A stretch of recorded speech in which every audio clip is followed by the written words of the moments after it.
नमस्ते दोस्तों, मैं रश्मि त्रिवेदी स्वागत करती हूँ आप सबका हमारे चैनल पिटारा हिंदी कहानियों का में। दोस्तों, जैसा कि हम सब जानते हैं कि 5 जून को विश्व पर्यावरण दिवस मनाया जाता है।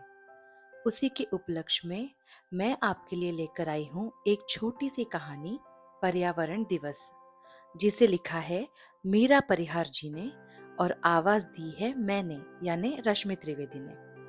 तो आइए सुनते हैं उनकी ये छोटी सी कहानी। पर्यावरण दिवस के उपलक्ष्य में पाखी मैडम ने अपने क्लास के सभी विद्यार्थियों को पर्यावरण इस विषय पर आलेख लिखकर लाने के लिए कहा था।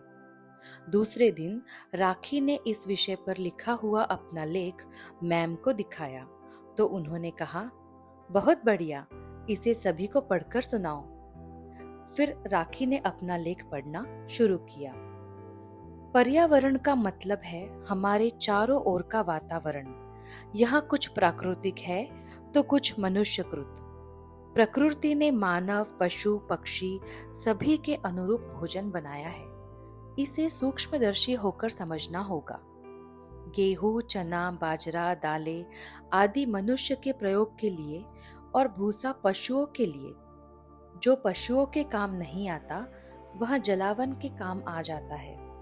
वहीं मल मूत्र भी मिट्टी की उर्वरा शक्ति बढ़ाने के काम आता है।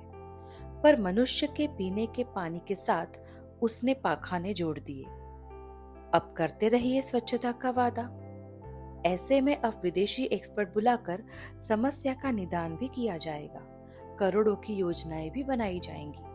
लेकिन हमें समझना होगा, प्रकृति स्वस्फूर्त है। मिट्टी भुरभुरी करने के लिए चींटी, केचुए जैसे कारीगर शांतिपूर्वक जमीन को बुआई के लिए तैयार करते हैं। पशुओं का अपशिष्ट भी जलावन के काम आ जाता है। गंदगी स्वतः साफ होती है। बरसात का पानी इकट्ठा करने की योजना न बनाकर हम समरसीबल से आवश्यकता से अधिक पानी खींचकर धरती का सीना खोखला कर रहे हैं। पर्यावरण दिवस पर हम नारे लगाते हैं, रैली निकालकर सभी को जागरूक करते हैं, मगर इतना आलेख पढ़कर राखी पढ़ते हुए रुक गई और अपने बैग से एक दिन की सब्जी का कचरा निकालकर दिखाते हुए उसने आगे पूछा, पर्यावरण दिवस पर यह कैसा दिखावा है? हम सभी जानते हैं कि इसी तरह के कचरे से ओखला जैसे पहाड़ बन रहे हैं। उसके निस्तारण के लिए करोड़ों खर्च हो रहा है, जबकि हमारे घर में जो भी कचरा निकलता है उसका इस्तेमाल बहुत से कामों के लिए किया जा सकता है। जैसे हमारे यहाँ तो ज्यादा कचरा होता ही नहीं है, क्योंकि हम ठेले से सब्जी फल अपनी टोकरी में लेते हैं। उनके छिलके गाय के लिए बाहर रख देते हैं। जो नहीं खाया जाता है उसे एक पाइप में, जिसे गार्डन में खड़ा करके रखा हुआ है, स्टोर करते हैं। हफ्ते भर में एक मुट्ठी कचरा भी नहीं बचता। आटे की थैलियां पौधे लगाने में काम आती है। दूध के पैकेट कबाड़ी को बेच देते हैं। एसी, आरओ का वेस्ट पानी लेबल पाइप के माध्यम से गार्डन में लगा दिया जाता है। अपने आप ही पानी वहां पहुंच जाता है। मैडम जी, हमारे घर में जो भी फल आते हैं हम उनकी गुठलियां दूध की खाली थैलियों में या दही के गिलासों में लगा देते हैं। बरसात में उनसे पौधे निकल जाते हैं। तब उन्हें हम गांव में लगा आते हैं या जिन्हें जरूरत होती है उन्हें दे देते हैं। घर में पौधे लगे होते हैं तब पक्षी, मधुमक्खी भी इन पर आ जाते हैं। पौधों की कटिंग जानवर खा लेते हैं। फिर कचरा बचता ही कहाँ है?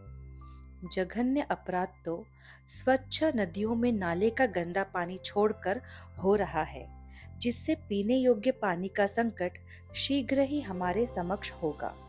एक गिलास पानी बचाने की बातें तो बहुत होती है, मगर फ्लश के लिए जो पानी बहाया जा रहा है उसका भी तो विकल्प ढूंढना ही पड़ेगा। अनावश्यक पॉलीथीन कम करने के लिए हमें उनकी फैक्ट्रियां बंद करवानी ही होंगी। केरल और तमिलनाडु में पॉलीथीन का प्रयोग लगभग बंद है।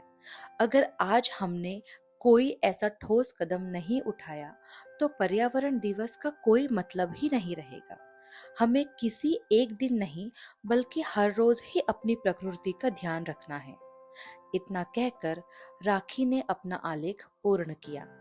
उसकी सूझबूझ देख पाखी मैडम के साथ साथ पूरी क्लास ने तालियां बजाकर उसका हौसला बढ़ाया। तो दोस्तों, ये थी मेरी आवाज में मीरा परिहार जी की लिखी पर्यावरण दिवस पर एक छोटी सी कहानी। अगर आप भी अपनी रचनाओं को हमारे चैनल पर फीचर करना चाहते हैं तो ऐसे ही प्रतियोगिताओं में या साप्ताहिक विषय में भाग लीजिए, जिसकी लिंक आपको डिस्क्रिप्शन बॉक्स में मिल जाएगी।